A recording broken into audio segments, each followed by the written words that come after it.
여러분, 한 번쯤은 이 냄새 맡아보셨죠? 길을 걷다가 갑자기 코를 찌르는 달콤하고 강렬한 향기. 고개를 돌리면 거기 있는 알록달록한 간판. 러쉬입니다. 입구에만 서도 눈이 돌아가죠. 빨간 거, 초록 거, 파란 거, 목욕폭탄들이 탑처럼 쌓여 있고 동물 실험 반대, 핸드메이드, 자연 성분. 세상에서 제일 착한 화장품 브랜드처럼 보입니다. 근데요, 러쉬는 얼마나 착한 회사일까? 아니면 얼마나 영리한 회사일까? 1970년대 영국 도시풀에 있는 한 미용실에서 두 사람이 만납니다. 마크 콘스탄틴과 리즈. 이 둘이 자연 성분 화장품을 만들기 시작하는데요. 회사 이름은 콘스탄틴 앤 위어. 근데 이 두 사람이 납품한 곳이 어디냐면 바로 더 바디샵입니다. 창업자 아니타 로딕이 1977년 두 번째 매장을 열 때부터 이들의 제품을 사갔고 콘스탄틴 앤 위어는 결국 바디샵 최대 납품사가 됩니다. 그러다 1990년대 초 바디샵이 우리 제품 레시피를 직접 소유하고 싶다면서 이들에게 600만 파운드를 주고 제조권을 사버립니다. 마크와 팀원들은 그 돈으로 1988년에 이미 차려뒀던 통신 판매 회사 코스메틱스 투 고를 본격 확장합니다. 카탈로그 통신 판매로 영국 전역에 제품을 보내는 방식이었는데 반응이 폭발적이었습니다. 근데 너무 잘 됐습니다. 너무 주문이 밀려들어서 재고가 동나고 1993년에는 공장이 홍수 피해까지 있고 자금 유동성이 버텨내지를 못했습니다. 결국 1994년 파산. 여기서 포기했으면 러쉬는 없었겠죠. 근데 마크는 포기하지 않습니다. 1995년 마크 콘스탄틴과 공동 창업자들은 영국 풀에 작은 가게 하나를 엽니다. 가게 이름은 고객 공모전으로 정했는데 당선된 이름이 바로 러쉬였습니다. 러쉬가 세계를 바꾼 건 단지 착한 화장품을 만들었기 때문이 아닙니다. 세상에 없던 것을 만들었기 때문입니다. 1989년 영국 도시풀의 어느 작은 창고. 공동 창업자 모 콘스탄틴이 혼자 실험을 하고 있었습니다. 그녀가 집중하고 있었던 건 의약품 알카셀처 정제였어요. 물에 넣으면 활발하게 기포를 내뿜는 그 하얀 알약.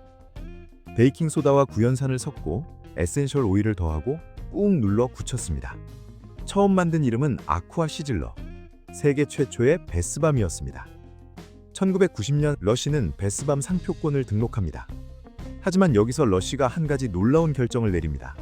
상표권을 전 세계 누구나 자유롭게 사용할 수 있도록 개방한 겁니다. 베스밤이라는 이름, 지금 전 세계 수천 개 브랜드가 쓰고 있잖아요. 다 러쉬가 허용한 덕분입니다.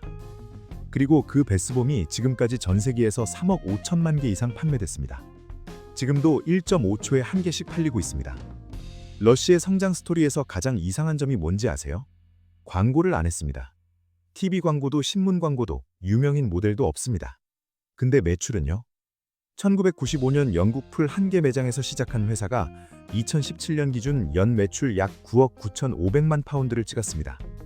그리고 현재 전 세계 50개국, 850개 이상의 매장을 운영하고 있습니다.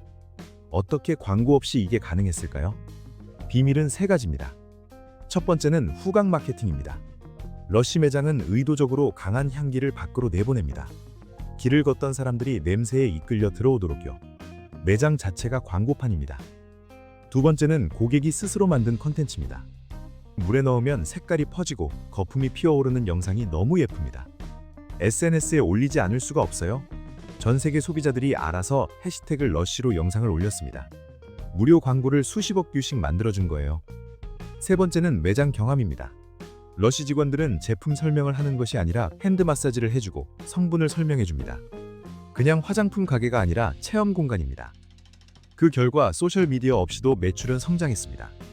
영국에서 러쉬의 브랜드 인지도는 74%에 달합니다. 러쉬는 영국 회사지만 지금은 진짜 글로벌 브랜드가 됐습니다. 특히 일본에서의 성공이 놀랍습니다. 일본 내 러쉬 매장 수는 77개로 영국 본국의 99개와 맞먹습니다. 일본 하라주쿠에는 세계 최초의 베스밤 전문 컨셉 스토어까지 생겼습니다.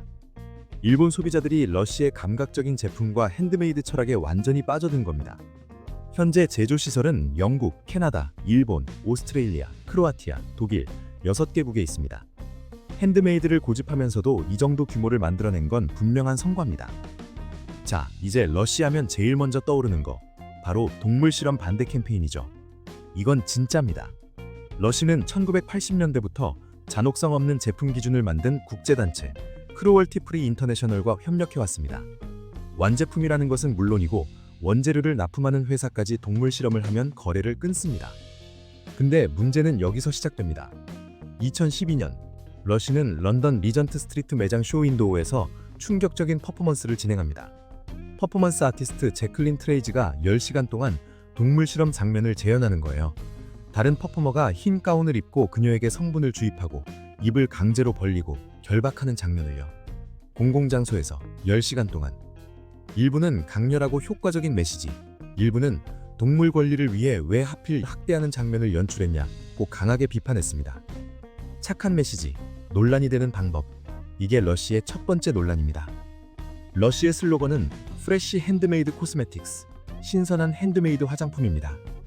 러쉬 자체 공개 자료에 따르면 전체 원재료 지출의 약 65%가 자연 성분이고 나머지 35%는 합성 성분입니다.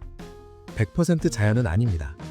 색상이 화려한 베스밤들은 석유 유래 합성 염료가 사용됩니다. 매장 특유의 강렬한 향기도 합성 향료인데 제품 라벨에는 그냥 퍼퓸이라고만 표기됩니다. 공정하게 말하면 러쉬는 이 문제들에 대해서 대체로 투명하게 공개합니다. 숨기지는 않아요. 그래서 완전한 그린워싱이라고 단정하기도 어렵습니다. 하지만 마케팅이 주는 이미지와 실제 성분 사이에는 분명히 간극이 있습니다. 자, 이제 정리해봅시다.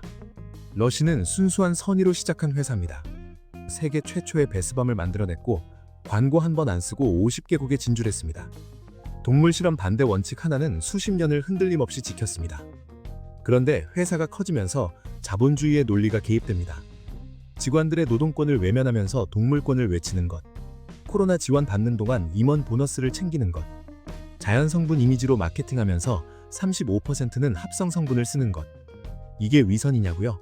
꼭 그렇게 단순하게 말하기 어렵습니다. 세상에 완벽하게 착한 회사는 없습니다. 그리고 러쉬는 다른 대형 화장품 브랜드들에 비해 분명히 더 많은 것을 실천하고 있습니다. 하지만 동시에 자신들이 내세우는 가치를 완전히 지키지 못하고 있는 것도 사실입니다. 중요한 건 소비자인 우리가 이걸 알고 선택하는 겁니다. 브랜드의 감정적 마케팅에 무비판적으로 동의하는 것과 장단점을 알고 선택하는 것은 전혀 다른 이야기니까요. 베스밤 하나를 사는 행위도 하나의 투표입니다. 오늘 러쉬의 탄생과 파산, 세계 최초의 베스밤 발명, 광고 없는 성장 신화, 세계 50개국을 점령한 회사, 세상에 없던 걸 창고에서 만든 회사, 착한 척과 진짜 착함 사이 어딘가에 있는 회사. 그게 바로 러쉬입니다. 여러분은 어떻게 생각하시나요? 러쉬는 진짜 착한 회사일까요? 아니면 착한 척을 잘하는 회사일까요? 댓글로 여러분의 생각을 알려주세요.